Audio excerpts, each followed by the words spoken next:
तो कल के लेक्चर में अपन ने लास्ट में वेलोसिटी ऑफ सेपरेशन और वेलोसिटी ऑफ अप्रोच का मतलब समझा था, और फिर मैंने आपको उसे ये भी बताया था कि कैसे डिसाइड करेंगे कि दो पार्टिकल कोलाइड होंगे या नहीं होंगे।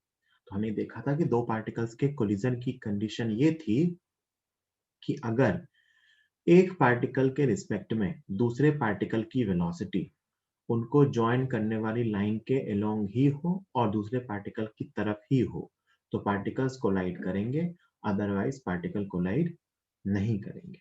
जैसे मैं आपको पूछूं एक जनरलाइज केस में क्या होगा कि पार्टिकल्स कोलाइड करेंगे। मान लीजिए मैं आपसे कहता हूं कि ये दो पार्टिकल हैं, एक प्लेन में ऐसे ही मूव कर रहे हैं।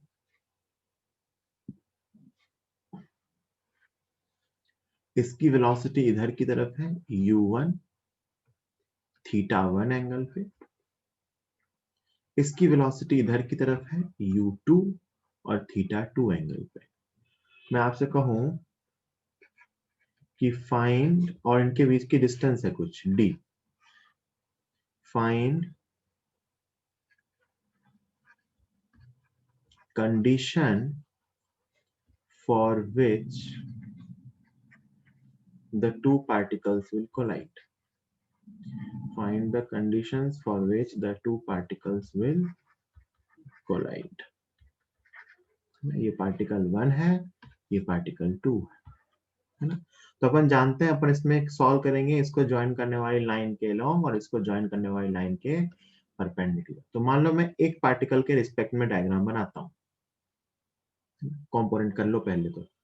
This component is u1 cos θ1, line joining के along, line joining के perpendicular u1 sin θ1, line joining के along u2 cos θ2, line joining के perpendicular u2 sin θ2, है ना।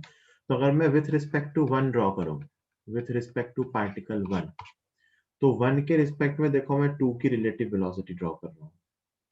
जो परपेंडिकुलर कंपोनेंट है u1 sin θ1 और u2 sin θ2, ये दोनों एक ही डायरेक्शन में है, तो u रिलेटिव परपेंडिकुलर डायरेक्शन में मैं लिखूंगा u2 sin θ2 minus u1 sin θ, और u रिलेटिव पैरेलल इस तरफ आएगी क्योंकि ऑपोजिट में आ रहे हैं तो ऐड होंगे। सो it is u2 cos θ2 plus u1 cos θ.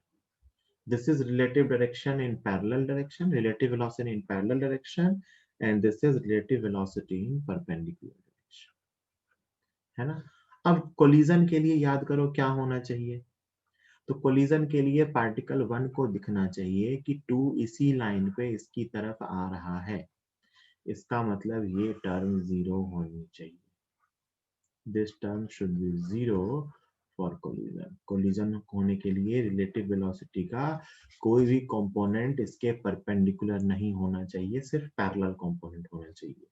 तो आप कहोगे कि कंडीशन क्या आ गई, उस टर्म को 0 करोगे तो u1 sin θ1 is equal to u2 sin θ2, मतलब relative velocity in perpendicular direction should be 0. This is the condition. और मैं पूछूं कितने टाइम बाद दोनों कोलाइड करेगा, तो टाइम ऑफ कोलिजन, कितने टाइम बाद कोलाइड करेगा। अगर ये हो गया तो कोलिजन होगा, और कितने टाइम बाद होगा तो डिस्टेंस अपॉन रिलेटिव स्पीड कितनी आएगी लाइन जॉइनिंग के लॉन्ग, ये वाली u2 cos θ2 plus u1 cos θ1, इतने टाइम के बाद वो कोलाइड करेगा। अच्छा सुनो, एक तो मेथड ये हुआ ऐसे सोचने का, एक ही चीज है बट इसको ऐसे भी सोच सकते हैं। बेटा इसकी वेलोसिटी इधर और इधर, इधर कितनी u1 cos θ1, इधर कितनी u1 sin θ1, इसकी वेलोसिटी इधर और इधर, इधर कितनी u2 cos θ2 और u2 sin θ2। मैं कहता हूं कि एक को दिखना चाहिए कि ये सिर्फ इस तरफ आ रहा है, एक को क्या दिखना चाहिए कि दो सिर्फ इस तरफ आ रहा है, दो को क्या दिखना चाहिए कि एक सिर्फ इस तरफ जा रहा है। ये कब पॉसिबल है, तो it is possible only when इनकी वेलोसिटी का ये कंपोनेंट इक्वल हो जाए। सोच के देखो ना, अगर ये दोनों इस तरफ सेम वेलोसिटी से जा रहे होंगे तो ये वाला कंपोनेंट नहीं दिखेगा, सिर्फ ये कंपोनेंट दिखेगा। तो इस दोनों को इक्वेट कर देना, इस दोनों को इक्वेट, और वेलोसिटी इक्वल होनी चाहिए तो नहीं दिखेगा, मतलब मैग्नीट्यूड भी और डायरेक्शन ही। वही u2 sin थीटा 2 नीचे होता तो ये कभी पॉसिबल नहीं था। इसका मतलब ये दोनों एक ही वेलोसिटी से जाने चाहिए परपेंडिकुलर डायरेक्शन में। So for collision, the component of velocity of both the particles perpendicular to line joining them should be equal. क्या बोला मैंने? For collision, component of velocity of both the particles perpendicular to the line joining them should be equal. या फिर मैं कहूं तो line joining के perpendicular उनकी रिलेटिव वेलोसिटी जीरो होनी चाहिए। एक ही बात है, दोनों वेलोसिटी इक्वल होंगी तो रिलेटिव जीरो होगी। तो जो वेलोसिटी बचेगी वो कहाँ बचेगी? सिर्फ लाइन ज्वाइनिंग के अलोंग। अगर ऐसा हुआ तो कोलिजन हो जाएगा। जैसे मैं आपसे सिंपल एग्जांपल पूछूं कि दो पार्टिकल्स हैं, एक इधर जा रहा है 50 मीटर पर सेकेंड से 37 डिग्री पे, और एक इधर जा रहा है 30 मीटर पर सेकेंड से 90 डिग्री पे, है ना, और इन दोनों के बीच का सेपरेशन है 100 मीटर। दो पार्टिकल हैं ए और बी। तो आपसे पूछा है विल द पार्टिकल्स कोलाइड। पहला question, will the particles collide. दूसरा question, if yes find time after they will collide. If yes, find time after they will collide. तो सबसे पहले डिसाइड करना है क्या ये पार्टिकल कोलाइड करेंगे। तो जल्दी से सॉल्व कर लेते हैं, वेलोसिटी के कंपोनेंट कर लेते हैं। इसका ये कंपोनेंट 50 cos 37, cos 37 मतलब 4/5, मतलब इधर की तरफ जा रहा है 40 से और इधर की तरफ जा रहा है 30 से।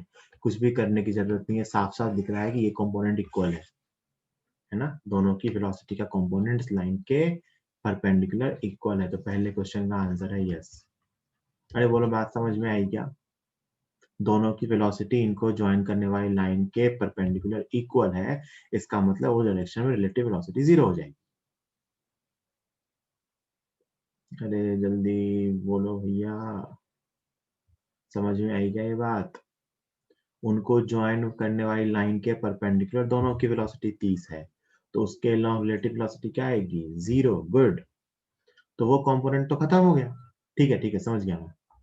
तो वो कंपोनेंट तो फिनिश हो गया। अब मुझे इसको ज्वाइन करने वाली लाइन के लॉन्ग इनकी वेलोसिटी निकालनी। तो ये इस तरफ आ रहा है 40 से और इसकी तो कोई वेलोसिटी इस तरफ नहीं है। तो आप वेलोसिटी ऑफ अप्रोच निकाल लो।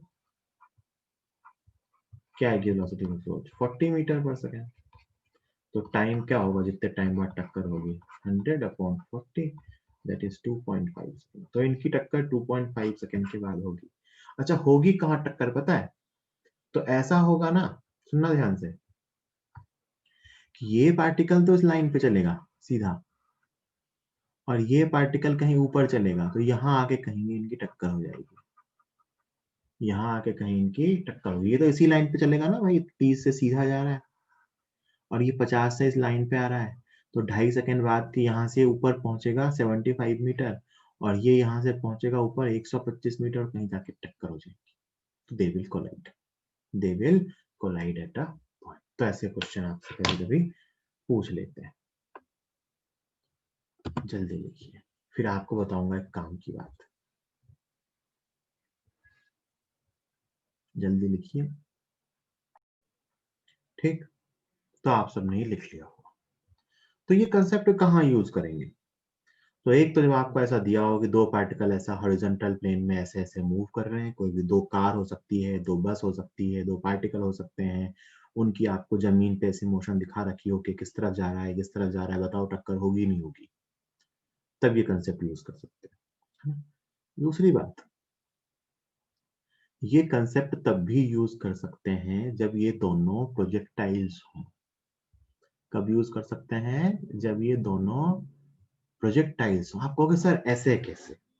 प्रोजेक्टाइल ऐसे थोड़ी ना, प्रोजेक्टाइल तो ये जाके ऊपर आता है, ये ऐसे जाता है, उसमें सीधा थोड़ा नहीं जाता है। बिल्कुल सही कह रहे हो, है ना। अगर मैं कहूँ कि एक पत्थर यहाँ से जमीन पे दोनों चले ऐसे, तब तो कोई दिक्कत नहीं है, ये सीधा सीधा इधर चलेगा, ये सीधा इस तरफ चलेगा, कोई दिक्कत नहीं है।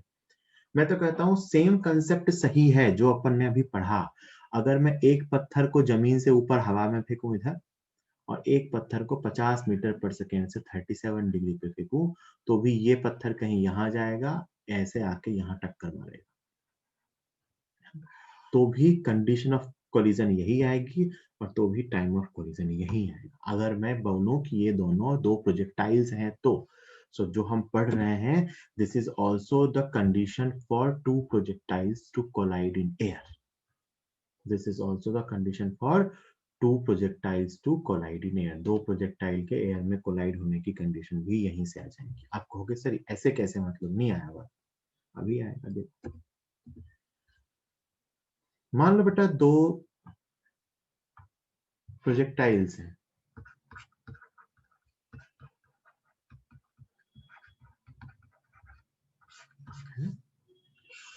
एक चीज को जमीन से इस तरफ फेंका गया है u1 स्पीड से θ1 एंगल पे, दूसरी चीज को जमीन से इस तरफ फेंका गया है u2 स्पीड से θ2 एंगल पे। क्या होगा? इसका पाथ कुछ अपना होगा और इसका पाथ कुछ अपना होगा। दे मे कोलाइड, हो सकता है हवा में इनकी टक्कर हो जाए, हो सकता है ना भी हो। ऐसा भी हो सकता है कि ये यहाँ से सीधा ऐसा निकल जाए और ये यहाँ से सीधा ऐसा निकल जाए, या इस पॉइंट पे साथ साथ पहुंचे ही ना। हो सकता है ये इस पॉइंट पे पहले पहुंच जाए, ये इस पॉइंट पे बाद में पहुंचे। तो दो प्रोजेक्टाइल की भी टक्कर हो भी सकती है और नहीं भी हो सकती है, लेकिन कैसे डिसाइड करेंगे? इसी मेथड से। अगर ये कंडीशन सही है तो उनकी टक्कर भी हो। कैसे? अब ये प्रूव करता हूं मैं। सबसे पहले मेरी बात सुनना। ये दोनों प्रोजेक्टाइल, अच्छा ये तभी सही है जब दोनों साथ साथ हवा में हो, टक्कर हवा में हो रही है ना। तो अगर मैं आपसे पूछूं कि for two projectiles, actual path तो मैंने सामने ड्रॉ किया है, दोनों के पैराबोलिक पाथ होंगे। For two projectiles relative acceleration कितना होगा? एक प्रोजेक्टाइल का दो प्रोजेक्टाइल के रिस्पेक्ट में एक्सेलरेशन कितना होगा? जल्दी चैट बॉक्स पे लिख के बताओ। What will be the relative acceleration of two projectiles? मतलब अगर दो पत्थर हवा में फेंके हैं, एक पत्थर पे बैठ के देखा, दूसरे पत्थर पे एक्सेलरेशन क्या दिखेगा? प्रियांशु का आंसर आ गया, बिल्कुल सही है, good. What will be the relative acceleration of one projectile with respect to other? बिल्कुल सैली, बिल्कुल बिल्कुल सही कह रहे हैं सब लोग इन्होंने कहा है। प्रियांशु, सैली, प्रखर, सोजल, विकास। एक प्रोजेक्टाइल का दूसरे प्रोजेक्टाइल के रिलेटिव में एक्सेलरेशन क्या होगा? आंसर है जीरो। आंसर क्या है? जीरो। क्यों भैया? दोनों का एक्सेलरेशन जी डाउनवर्ड होता है। मैं आपसे पूछूं acceleration of two with respect to one is equal to acceleration of two minus acceleration of one. अगर मैं नीचे की डायरेक्शन को निगेटिव मान लूं तो दोनों माइनस जी हैं, so it is minus g minus minus g, कितना हो गया? जीरो। दोनों के एक्सेलरेशन सेम होते हैं तो ए रिलेटिव कितना होता है? Zero. For two projectiles in air relative acceleration is zero. तो अगर दो प्रोजेक्टाइल का रिलेटिव एक्सेलरेशन जीरो है तो उनकी रिलेटिव वेलोसिटी कांस्टेंट होगी। मतलब एक पार्टिकल की वेलोसिटी दूसरे पार्टिकल के रिस्पेक्ट में कांस्टेंट होगी, और वो यही होगी जो t इक्वल टू जीरो पे दिखेगी, है ना। एक पार्टिकल की वेलोसिटी दूसरे पार्टिकल के रिस्पेक्ट में कांस्टेंट होगी। और बेटा अगर रिलेटिव वेलोसिटी कांस्टेंट होती है, अगर वेलोसिटी कांस्टेंट हो तो पार्टिकल का पाथ कैसा होता है? Straight line. तो अगर रिलेटिव वेलोसिटी कांस्टेंट है तो पार्टिकल का रिलेटिव पाथ, एक को दूसरे का पाथ कैसा दिखेगा? Straight line. So relative path मतलब एक के लिए दूसरे का path will be straight line. तो मैं कह सकता हूं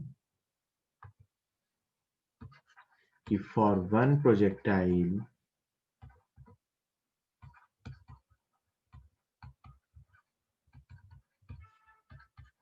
the path of other projectile is a straight line. other projectile is a straight line. मतलब जब तक दोनों पत्थर हवा में है बेटा, तब तक हम अगर किसी भी एक पत्थर से बैठ के देखेंगे तो हमें दूसरे का पाथ स्ट्रेट लाइन पाथ ही दिखेगा, टक्कर हो या टक्कर ना हो। रिलेटिव पाथ कैसा दिखेगा? Straight line path. क्यों दिखेगा? क्योंकि रिलेटिव एक्सेलरेशन जीरो है। रिलेटिव एक्सेलरेशन जीरो है तो रिलेटिव वेलोसिटी कांस्टेंट, और अगर एक पार्टिकल के रिस्पेक्ट में दूसरे पार्टिकल की रिलेटिव वेलोसिटी कांस्टेंट है, इसका मतलब एक पार्टिकल दूसरे के रिस्पेक्ट में स्ट्रेट लाइन पाथ पे जाएगा, ये फिक्स है। और ये किसके लॉन्ग होगा? पाथ इसी वेलोसिटी के लॉन्ग होगा पाथ, है ना। तो अगर मैं आपसे कल को पूछूं, जैसे सिंपल सी बात है कि आपके पास ना दो प्रोजेक्टाइल दिए हुए हैं, कि एक पत्थर को जमीन से फेंका है इधर की तरफ 50 मीटर पर सेकेंड से, वही सिंपल डेटा लेते हैं 37 डिग्री पे। दूसरे पत्थर को इस तरफ फेंका है 100 मीटर पर सेकेंड से, या 10 सीधा मान लेते हैं इसको, चलो इजी रहेगा। दूसरे पार्टिकल को इस तरफ ऊपर हवा में फेंका है वर्टिकली अपवर्ड, मान लो 20 मीटर पर सेकेंड। ये दो पार्टिकल हैं ए और बी, दोनों की आपको इनिशियल वेलोसिटी दे रखी। मैं बोलूं एक के रिस्पेक्ट में दूसरे की वेलोसिटी ड्रॉ करो, ध्यान से देखना भाई। ये वेलोसिटी इधर की तरफ 40 मीटर पर सेकेंड, ये वेलोसिटी इधर की तरफ 30 मीटर पर सेकेंड, है ना। तो अगर मैं with respect to A draw करूं, विथ रिस्पेक्ट टू ए, एक तो देखो आप अगर वेक्टर फॉर्म से लिखना चाहते हो तो भी लिख लेना, कोई दिक्कत नहीं है। ये एक्स डायरेक्शन और ये वाई डायरेक्शन। अगर ए के रिस्पेक्ट में लिखूं तो velocity of B with respect to A, velocity of B minus velocity of A. Velocity of B को लिख रहा हूं मैं वेक्टर फॉर्म में 20 J cap, minus velocity of A को लिख रहा हूं वेक्टर फॉर्म में 30 I cap, sorry 40 I cap plus 30 J cap. मैंने दोनों की वेलोसिटी वेक्टर फॉर्म में लिख दी भाई। 20 j cap minus velocity of A is 40 I cap plus 30 j cap। तो ये कितना आ रहा है? माइनस 40 I cap और minus 10 j cap। This is velocity of B with respect to A। अगर मैं इस वेक्टर को ड्रॉ करूं कि ये कहाँ आएगा, तो मान लो ये A है जो कि ऑब्जर्वर है, इसको B की वेलोसिटी कहाँ दिखेगी? माइनस 40 I cap, मतलब 40 इस तरफ, और माइनस 10 जे कैप मतलब 10 नीचे। तो रिजल्टेंट ये रहा, this is the relative velocity, इस पाथ के लॉन्ग जाता दिखेगा। This is velocity of B with respect to A. ये कुछ एंगल होगा थीटा, आप निकाल सकते हो। ये कंपोनेंट कितना दिखेगा? 10, ये कंपोनेंट कितना दिखेगा? 40। तो पार्टिकल इस केस में टक्कर नहीं होगी, इस केस में टक्कर नहीं होगी, लेकिन इसको दिखेगा ए को कि बी सीधा जा रहा है इस लाइन पे, straight line path. So relative path is straight line, है ना। आप ऐसे सोच सकते हो वेक्टर फॉर्म में ड्रॉ करके, है ना, या फिर बेटा आप सिंपली सोच सकते हो, है ना। इसी चीज को सोचना यही है, बट सिंपली, कि इसकी वेलोसिटी इधर की तरफ 30 है, सॉरी 40 है, और इधर की तरफ 30 है। इसकी वेलोसिटी इधर की तरफ है, सॉरी ऊपर की तरफ है कितनी? 20। ठीक है, ये अपना B है, ये अपना A है। देखो मैं दोनों के हिसाब से बना रहा हूं। विथ रिस्पेक्ट टू ए, ए के रिस्पेक्ट में क्या दिखेगा देखना ध्यान से। ए के रिस्पेक्ट में मतलब ए ऑब्जर्वर है, तो देखो उसको बी की एक तो खुद की, एक तो उसको बी की वेलोसिटी जो दिख रही थी ऊपर दिखेगी 20, और उसको अपनी वेलोसिटी ऑपोजिट में दिखेगी। तो इसकी वेलोसिटी ऑपोजिट में ऐड कर, इसमें ऐड करो, तो 20 ऊपर 30 नीचे, नीचे क्या बचा? नेट 10। सोचो ए ने अपनी वेलोसिटी ऑपोजिट में देखी, तो 20 उसकी ऊपर थी, 30 उसके नीचे आई, तो नेट 10, और ये 40 से आगे आ रहा था तो ये 40 से इधर आता दिखे। बी की वेलोसिटी ए के रिस्पेक्ट में क्या क्या किया मैंने? 20 पहले से था, इसमें नीचे की तरफ ऐड किया 30, तो नेट क्या आया? नीचे की तरफ 10 और इधर की तरफ 40, इधर की तरफ 40। तो नेट वेलोसिटी कहीं इस तरफ दिखी जाती हुई, है ना। तो this is the path of, this is velocity of B with respect to ए।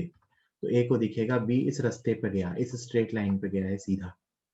अच्छा, विथ रिस्पेक्ट टू बी देखते हैं कि बी को क्या दिखेगा। तो ये बी है और ये ए है, तो बी खुद को रुका हुआ देखेगा और उसको वेलोसिटीज ए में दिखेंगी। देखना ध्यान से, ए की वेलोसिटी इधर वाली तो 40 की 40, इसमें कोई चेंज नहीं दिख सकता। ए खुद जा रहा है इधर 40 30 से, और बी खुद जा रहा है 20 से, तो उसको 20 उल्टा दिखाई देगा। 30 माइनस 20, 30 से जा रहा था और 20 इसमें ऑपोजिट में दिख गया, तो नेट क्या बचा, 10। किसी के रिस्पेक्ट, दोनों के में नहीं देखना, किसी के रिस्पेक्ट में देख लो, सेम बात। तो बी को दिखेगा कि ए इस रास्ते पे चला गया।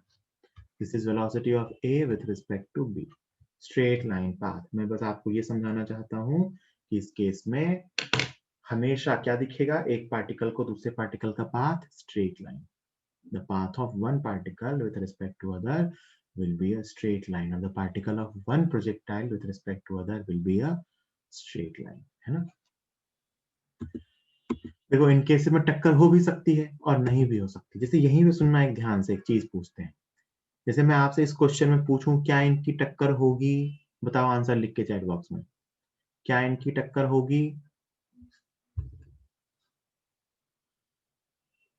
नहीं होगी। साफ साफ दिख रहा है कि रिलेटिव वेलोसिटी का एक कंपोनेंट परपेंडिकुलर भी है, मतलब टक्कर नहीं होगी। अच्छा, रास्ते से भी दिख रहा है, साफ साफ दिख रहा है ना बी ए से नहीं टकराएगा, है ना, तो इनकी टक्कर नहीं होगी। तो अगर कोलिजन नहीं होता है तो कई बार क्वेश्चन में ये पूछते हैं कि बताओ इनका मिनिमम सेपरेशन कहाँ हो। क्या पूछते हैं कि बताओ दोनों पार्टिकल के बीच की डिस्टेंस मिनिमम कब होगी। क्या पूछते हैं कि बताओ दोनों पार्टिकल के बीच की, दोनों पत्थर ऐसे फेंके गए, बताओ हवा में जब ये थे तो इनके बीच की दूरी मिनिमम कब होगी, ये पूछ लेते हैं। Find the time when distance will be minimum. अब ये कैसे निकालें। सोचो दोनों हवा में है, सोचो अगर किसी ने इसको बिना रिलेटिव के सोचा तो ये भी हवा में है और ये भी हवा में है, कब कब होगा पता नहीं। इसमें तो फिर भी सोच पाओगे क्योंकि एक ऊपर ही जा रहा है ना, तो जब ये ठीक यहाँ से पास हो रहा होगा तो मिनिमम डिस्टेंस वाला पॉइंट मिल सकता है। सोचने का तरीका बड़ा सिंपल होता है, वो टाइम निकालना बहुत सिंपल है। टाइम निकालना बहुत सिंपल है। कैसे, टाइम तो हर फ्रेम से सेम आता है। जरा सोचो, ए को दिख रहा है कि बी इस रास्ते पे जा रहा है, this is the path of B. ये क्या है, path of B with respect to A. ये ए के लिए बी का रास्ता है। तो बताओ इस रास्ते की ए से डिस्टेंस मिनिमम कब होगी, जब ये यहां होगा, जब ये इस पाथ के, जब ए जो होगा उसके परपेंडिकुलर होगा, this is the minimum distance. इस पॉइंट पे उसकी डिस्टेंस क्या होगी, मिनिमम। बस हो गया काम। हमें ये पता करना है कि पार्टिकल यहां से यहां कब पहुंचेगा। रिलेटिव वेलोसिटी पता होती है, ये डिस्टेंस आप बाय ज्योमेट्री निकाल सकते हो, ये थीटा आपको मालूम चल जाएगा, तो आप यहाँ से सॉल्व करके ये बता सकते हो कि ये मिनिमम डिस्टेंस कितनी होगी और कितने टाइम बाद आएगी। इस केस में ये रही मिनिमम डिस्टेंस, इस इंस्टेंट पे डिस्टेंस मिनिमम होगी, दिस इज मिनिमम डिस्टेंस। ये डिस्टेंस निकाल लेंगे तो वही मिनिमम डिस्टेंस आएगा। यहाँ पे जो टाइम आएगा जब ये पार्टिकल यहाँ पहुंचेगा, ये वो इंस्टेंट होगा जब मिनिमम डिस्टेंस होगी। तो अपने को एक दो पार्टिकल की ऐसे रिलेटिव मोशन देखनी आ गई ना, तो अपन ये भी बता सकते हैं कि टक्कर होगी या नहीं होगी। टक्कर होगी तो कब होगी, और अगर दो पार्टिकल्स की टक्कर नहीं हुई, अगर दो पार्टिकल से यहाँ पे दो पार्टिकल की टक्कर नहीं हुई, तो ये भी पूछ सकते हैं कि बताओ उनकी डिस्टेंस मिनिमम कब होगी। तो भाई ये हुआ मिनिमम डिस्टेंस का केस, जब उनकी relative velocity, this is the direction of relative velocity and this is उस इंस्टेंट पे रिलेटिव आर वेक्टर, ये दोनों आपस में परपेंडिकुलर हो जाएंगे। सोच के देखो, डिस्टेंस मिनिमम तब होगी जब रिलेटिव वेलोसिटी रिलेटिव आर के परपेंडिकुलर हो जाए, आर वेक्टर के परपेंडिकुलर। तो ये जब 90 डिग्री पे होगा तो यहाँ से डिस्टेंस कम होनी चालू हुई, यहाँ डिस्टेंस मिनिमम, फिर डिस्टेंस बढ़नी चालू हुई। तो जब उस पाथ पे अगर अपन ए से एक परपेंडिकुलर ड्रॉ करें तो this is the minimum distance. ये कब आएगा ये अभी कैलकुलेट करें। तो ये जो कहानी अपन ने सीखी थी, दिस कहानी is also true for relative motion of two projectiles. इससे अपन वो डिसाइड करके बता पाएंगे कि दो प्रोजेक्टाइल हवा में टकराएंगे कि नहीं टकराएंगे, टकराएंगे तो कब टकराएंगे, कहाँ टकराएंगे। एक बार कब मिल गया ना कि कब टकराएंगे, फिर अपने को आता है, फिर तो अपने को एक बात पता चल गई कि मान लो ये t equal to T time पे टक्कर हो रही है। फिर तो तुम्हें पूछेंगे बताओ कहाँ होगा, किसी एक पार्टिकल के पाथ में रख देना, किसी एक पार्टिकल पूछेंगे हवा में बताओ जमीन से कितनी ऊंचाई पे टकराएंगे, तो किसी भी एक पार्टिकल के पाथ में या किसी भी एक पार्टिकल की इक्वेशन में एक्स और वाई लिख के बता देना, आंसर आ जाएगा, हाइट भी आ जाएगी, एक्स भी आ जाएगा। और अगर नहीं टकराए तो तुमसे ये पूछ सकते हैं कि बताओ उनके बीच की डिस्टेंस मिनिमम कब होगी, ये भी बता सकते हैं। इसी लॉजिक से अपन ये भी बता सकते हैं। ठीक है, चलिए फटाफट लिखिए, फिर आगे चलिए क्वेश्चंस करेंगे इस पे बेस्ड। एक तो जैसे मान लो आपसे क्या दिया हुआ है ना,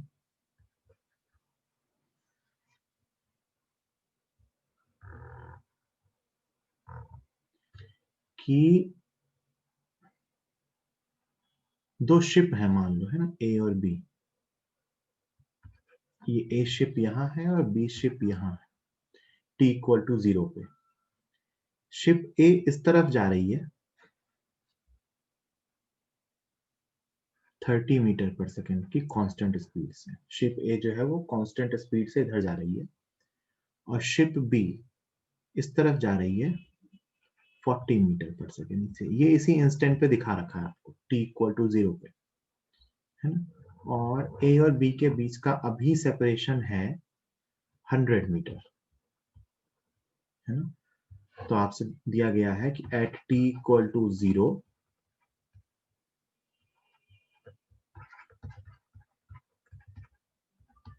position of ship A and B is given। t equal to 0 पे शिप A और B की पोजीशन दी हुई। if A and B move with constant velocity, if A and B move with constant velocity as given in the diagram, as given in the diagram, A और B constant velocity से move करते हैं जैसा कि diagram में दिया गया है। find पहला time after which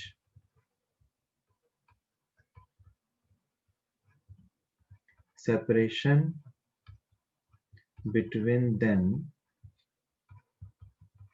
will be minimum, time after which separation between them will be minimum।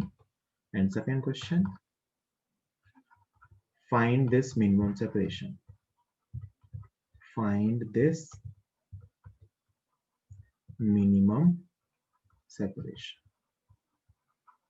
तो ये कहानी दी हुई। अब पहले मेरी बात सुनना, मैं ही सॉल्व करूंगा।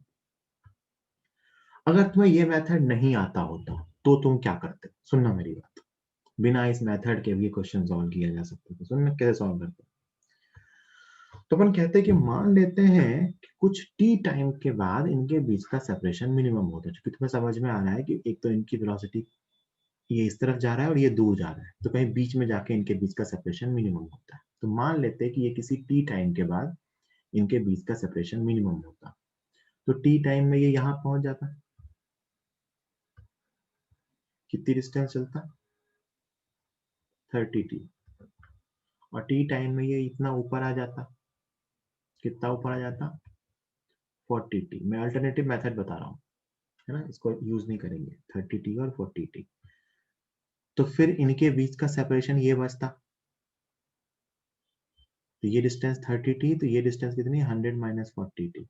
तो ये डिस्टेंस निकाल लेते, कैसे निकालते, 30 टी का स्क्वायर प्लस 100 माइनस 40 टी का स्क्वायर, ये आता है इनका डिस्टेंस, इसका अंडर रूट, है ना। ये इनके बीच की मिनिमम डिस्टेंस आती है, इसको एक्स से लिख लो, डिस्टेंस आती। मैंने माना है कि टी टाइम पे ये डिस्टेंस मिनिमम है, तो हमसे कहा जाता है कि बताओ ये मिनिमम कैसे निकालेंगे, तो अपन क्या करते हैं, इस dx बाई dt को 0 कर देते हैं। क्या करते हैं, इस dx by dt को 0 कर देते हैं, यहाँ से t की वैल्यू आ जाती है। तो अपन x का फंक्शन निकाल लेते हैं t के साथ, किसी भी टाइम t पे इनके बीच की डिस्टेंस क्या होगी, और फिर हम dx by dt को 0 करेंगे, तो जो टाइम आएगा उस टाइम पे डिस्टेंस मिनिमम होगी, वो टाइम इस x के फंक्शन में रख देते हैं, तो अपना आंसर आ जाता है ना। अगर हमें ये मेथड ना आता होता तो हम ऐसे ही सॉल्व करते, लेकिन हमें ये मेथड आता है तो हम ऐसे सॉल्व नहीं करेंगे, हम ना ये बनाएंगे देखो ये रूट वाला एक तो डिफरेंशिएशन आएगा, हम ये सब नहीं करेंगे, है ना। हम तो अपने मेथड से सॉल्व करेंगे जो हमने अभी सीखा।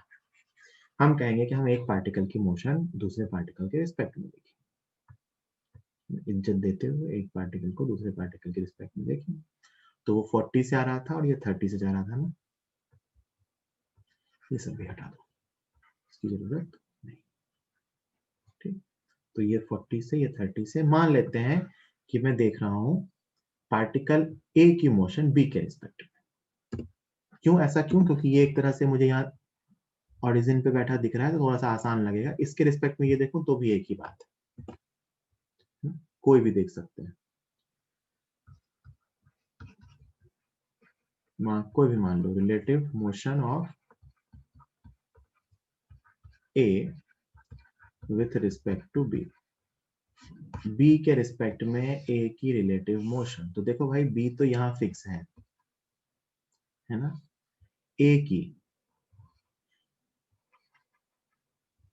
की खुद की वेलोसिटी कहाँ थी, ऊपर की तरफ, कितनी, 40, ए खुद जा रहा था 40 से इधर, और बी की वेलोसिटी कहाँ थी, 30 से राइट में, तो इसको यहाँ 30 इधर दिखेगा, मानते हो, तो बी को दिखेगा इन दोनों का रिजल्टेंट, बी को पाथ ये दिखेगा, ये कौन सा पाथ होगा बेटा, this is velocity of A with respect to B, A को बी का पाथ कैसा दिखेगा, तो स्ट्रेट लाइन पाथ दिखेगा इस तरह, है ना। और आप ये वैल्यूज भी जानते हो, देखना ध्यान से, रिलेटिव वेलोसिटी का ये कंपोनेंट है 40 मीटर पर सेकेंड, ये कंपोनेंट है 30 मीटर पर सेकेंड, तो ये जो वैल्यू दिखेगी ना कितने से ज्यादा दिखेगा, 50 मीटर पर सेकेंड से, तो बी को दिखेगा कि ए इस लाइन पे जा रहा है कितनी स्पीड से, 50 मीटर पर सेकेंड की स्पीड से, है ना। सुनते जाना अभी, ये डिस्टेंस कितनी 100 मीटर दे रखी होगी ना, कितनी दी थी 100 मीटर में, हाँ, ये डिस्टेंस अभी कितनी है 100 मीटर, है ना। ये एंगल निकाल सकते हैं क्या, थीटा, तो बिल्कुल निकाल सकते हैं, रिलेटिव वेलोसिटी अपने को पता है ना, देखो आपको ये वेलोसिटी 40 पता है, ये वेलोसिटी 30 पता है, आपने नेट वेलोसिटी बता दी थी, तो मैं आपसे पूछूं ये एंगल कितना आएगा, थीटा, ये 50 है, तो आप सीधा कहोगे sir tan theta is equal to 3/4, तो थीटा इज इक्वल टू 37, तो आपके पास ये ट्रायंगल आ गया, ये एंगल कितना आया यहाँ से 37 डिग्री, ये एंगल तो 90 डिग्री, तो ये एंगल कितना आएगा 53 डिग्री, है ना। अच्छा, मिनिमम सेपरेशन कहाँ मिलेगा, ये भी आप जानते हो, कहाँ मिलेगा भाई, यहाँ, दिस इज द इंस्टेंट, यहाँ t इक्वल टू 0 से स्टार्ट हुआ है, t इक्वल टू t पे यहाँ पहुंचेगा, this is the instant when separation will be minimum, इस इंस्टेंट पे सेपरेशन मिनिमम होने वाला है, तो क्या आप ये मिनिमम सेपरेशन निकाल पाओगे, जरा सोच के देखो, तो ये ट्रायंगल बना लो सेपरेट,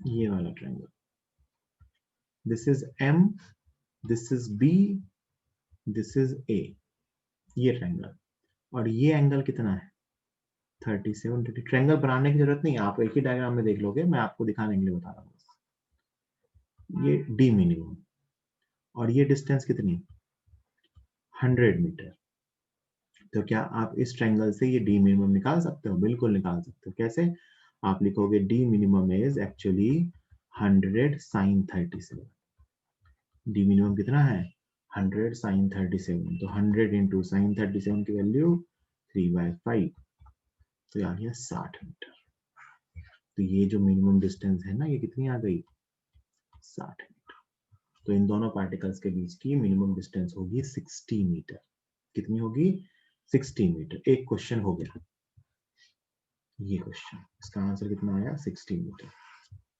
अब आते हैं दूसरे क्वेश्चन पे। पूछा है बताओ भैया कि कब टाइम, किस टाइम पे यहाँ पहुंचेगा, ये भी बता सकते हैं। देखना कैसे, बी के रिस्पेक्ट में ए ये चलाना, this is relative distance, this is relative distance, और ये डिस्टेंस कितनी आएगी 80 metre. am distance is the relative distance of A with respect to B, कितनी है 80 मीटर। रिलेटिव वेलोसिटी कितनी है 50 मीटर पर सेकेंड, तो टाइम क्या होगा, time will be s relative upon v relative, constant है ना। s रिलेटिव कितना आया 80, v रिलेटिव कितना है, इसके रिस्पेक्ट में इस लाइन पे कितनी स्पीड से जा रहा है 50 मीटर पर सेकेंड, तो टाइम कितना आ गया 1.6। तो इनके बीच का सेपरेशन मिनिमम होगा कब, t इक्वल टू 1.6 सेकेंड पे, कितना होगा 60 मीटर। टाइम कैसे निकाला, ध्यान से समझिए कि मुझे ये पता चल गया कि a जो है वो b के रिस्पेक्ट में इसी लाइन पे जा रहा है ना। तो कितनी डिस्टेंस गया यहाँ तक, ये डिस्टेंस 80, ये 100, तो 100 cos 37, तो 80 मीटर गया। और कितनी स्पीड से गया, तो रिलेटिव स्पीड क्या थी इस पे, v भी 50, तो 50 की स्पीड से 80 मीटर गया, कितना टाइम लगा 1.6 सेकेंड। That's it. जल्दी से नोट कीजिए, कोई डाउट हो तो पूछिए।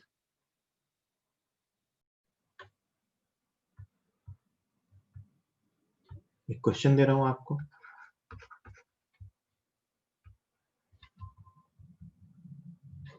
कि ये दो पार्टिकल है, तो प्रोजेक्टाइल मान लो, मतलब इसको इधर की तरफ फेंका गया 50 मीटर पर सेकेंड से 37 डिग्री पे, और इसको इधर की तरफ फेंका गया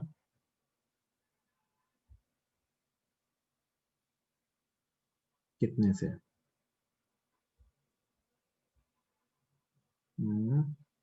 कुछ भी ले लो, क्या फर्क पड़ता है, 30√2 मीटर पर सेकेंड की स्पीड से 45 डिग्री पे, है ना। ए और बी, ये दो पार्टिकल्स आपको दिखा रखे। Find minimum separation, find minimum separation between them in air, air में इनके बीच की मिनिमम सेपरेशन क्या होगी, find minimum separation between them in air. 2 minute का टाइम है, सॉल्व करो, दोनों की वेलोसिटी के कंपोनेंट करो, फिर एक की वेलोसिटी दूसरे के रिस्पेक्ट में लिखो, नेट जो रिलेटिव वेलोसिटी आई उसके लॉन्ग स्ट्रेट लाइन पे पाथ ड्रॉ करो, और फिर एंगल यूज करके आप वो डिस्टेंस निकालो। करो, 2 मिनट का टाइम दो, फिर मैं बताऊंगा। टाइम नहीं पूछ रहा हूँ, सिर्फ मिनिमम सेपरेशन पूछ रहा हूँ कि इनके बीच की मिनिमम सेपरेशन क्या होगी। मेथड आप ऑलरेडी जानते हो।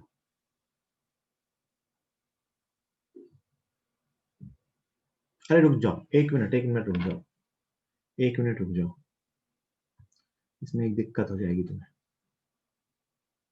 दिक्कत ये हो जाएगी ना, इनकी टक्कर हो जाएगी, है ना, दे विल कोलाइड।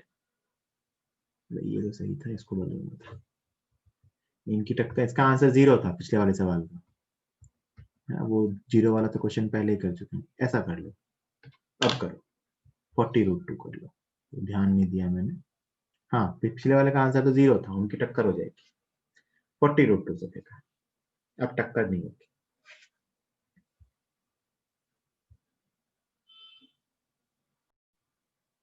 ठीक है, चलिए देखते हैं। डेटा कुछ अजीब आ गया हो सकता है, तो आपको थोड़ी सी समस्या आई होगी, सिंपल एंगल नहीं आ रहा होगा, है। वेलोसिटी के पहले कंपोनेंट कर लीजिए, ये वेलोसिटी होगा 40 मीटर पर सेकेंड, वेलोसिटी का ये कंपोनेंट होगा 30 मीटर पर सेकेंड, दोनों 30 40, ये इधर की तरफ दोनों 45 पे है, दोनों कंपोनेंट इक्वल होंगे, √2 वाला है ना, तो दोनों तरफ कंपोनेंट इक्वल होंगे। तो अगर मैं ए के रिस्पेक्ट में बी की वेलोसिटी ड्रॉ करूं, है ना, क्या ड्रॉ कर रहा हूं, with respect to A draw कर रहा हूं बी की वेलोसिटी। ध्यान से देखो बी की वेलोसिटी किस तरफ आएगी, पहले ये देख लेते हैं, फिर नेक्स्ट पेज पे ड्रॉ। ये इधर 30 से जा रहा है, ये इधर 10 से जा रहा है, तो इस तरफ नेट वेलोसिटी हो गई 10, सॉरी 40 था तो 10, है ना। आप चाहो तो वेक्टर फॉर्म में मान के निकाल लो, कोई दिक्कत नहीं है। इस तरफ x एक्सिस, इस तरफ y एक्सिस, तो v a equal to vb minus va, तो वहां से भी सेम आएगा 10j कैप, है ना। और ये इधर की तरफ 40 से आ रहा है और ये इधर की तरफ 40 से जा रहा है, तो इधर की तरफ ये 80 से आता होगी। ये मैंने इनकी वेलोसिटी ड्रॉ की है b की a के रिस्पेक्ट में, और ये इसका रिजल्टेंट होगा। So this is net velocity of b with respect to a, और आप यहां से ये एंगल निकाल सकते हो theta. So tan theta will be 10/80, ये 10 है तो 10/80 मतलब 1/8। मैंने b की वेलोसिटी a के रिस्पेक्ट में लिखी है, तो वो vba किस डायरेक्शन में आएगा वो भी पता चल गया, उसका मैग्नीट्यूड भी निकाल सकते हैं, √6500 समथिंग है, उसकी जरूरत नहीं पड़ेगी, एंगल से अपना काम हो जाता है। तो यहां तक किसी को कोई प्रॉब्लम है तो बताइए। आंसर मुझे नहीं पता, नहीं, यहां तक किसी को कोई प्रॉब्लम है तो बताइए जल्दी, कि मैंने b की वेलोसिटी a के रिस्पेक्ट में लिखी, दोनों कंपोनेंट लिख दिए रिलेटिव वेलोसिटी के, फिर नेट रिलेटिव वेलोसिटी की डायरेक्शन निकाल ली, उसका एंगल निकाल ली, और ये डिस्टेंस मेरे पास 100 मीटर ऑलरेडी दे रखा है। अब मैं b का पाथ ड्रॉ कर लेता हूँ, तो b उसी पाथ पे जाता है बेटा, vba का मतलब वो थीटा पे जाएगा, तो a को क्या दिखेगा, ये ab, a को दिखेगा कि b इधर कहीं गया, है ना, and this will be minimum distance, this will be minimum distance, है ना। ये अपना vba आया था, this is relative path, relative path of b with respect to a, कि b को a का रास्ता ऐसा दिखेगा, और ये एंगल जानते हैं, ये एंगल कितना है थीटा, ये डिस्टेंस कितनी है 100 मीटर, तो ये क्या आएगा, तो d मिनिमम विल बी, आप सिंपली कह सकते हो sir it is 100 sine theta. भाई ये कितना 100 कॉस थीटा, ये कितना 100 साइन थीटा, कंपोनेंट्स, डिस्टेंस के कंपोनेंट्स, तो आंसर है 100 साइन थीटा। साइन थीटा निकाल सकते हैं, tan थीटा कितना आया था 1/8, so tan theta is equal to 1/8, triangle बनाइए, this is theta, this is 1, this is 8, this is √65, so sin theta is 1/√65, रख लीजिए, so answer is 100/√65 meter. This is the answer, this is the minimum separation between the two particles, 100/√65 meter. कुछ लोगों का ये answer आया भी था, है ना, प्रियांशु का आया था, लिवांत का आंसर गलत था, प्रियांशु का आ गया था ये सेम आंसर, ठीक है ना, गुड। अच्छा सोच के देखो, अगर हमें रिलेटिव मोशन पता नहीं होती ना, तो ये क्वेश्चन कितना मुश्किल था, तुम्हें पता ही नहीं चलता, पता है तुम्हें फिर कैसे सॉल्व करते बिना रिलेटिव मोशन के, इसकी इक्वेशन ऑफ ट्रेजेक्टरी लिखते, इसकी इक्वेशन ऑफ ट्रेजेक्टरी लिखते, दोनों दोनों के लिए देखो ऑरिजिन भी डिफरेंट है, तो इसकी ये 0 से फेंका गया था, ये 100 से फेंका गया है, दोनों की इक्वेशन ऑफ ट्रेजेक्टरी लिखते, फिर वो किस कॉमन पॉइंट पे मिलेंगे, दोनों इक्वेशंस को सॉल्व करते हैं, तो वो कॉमन पॉइंट का एक्स और वाई कोऑर्डिनेट आता है ना, तो सॉरी दोनों के बीच की मिनिमम डिस्टेंस निकालते, तो बहुत मुश्किल हो जाता, बहुत कॉम्प्लिकेटेड क्वेश्चन होता, टक्कर होती तो दोनों सॉल्व होते, टक्कर नहीं होती तो सॉल्व नहीं होते, तो हम एक के लिए एक्स और एक के लिए वाई मान के उनके बीच का मिनिमम सेपरेशन निकालते, तो काफी डिफिकल्ट क्वेश्चन होता। मैंने कहा था ना रिलेटिव मोशन से क्वेश्चन आसान होता है, सीधा ये एक ट्रायंगल बन के क्वेश्चन सॉल्व हो जाता है, ठीक है, जल्दी से नोट कीजिए।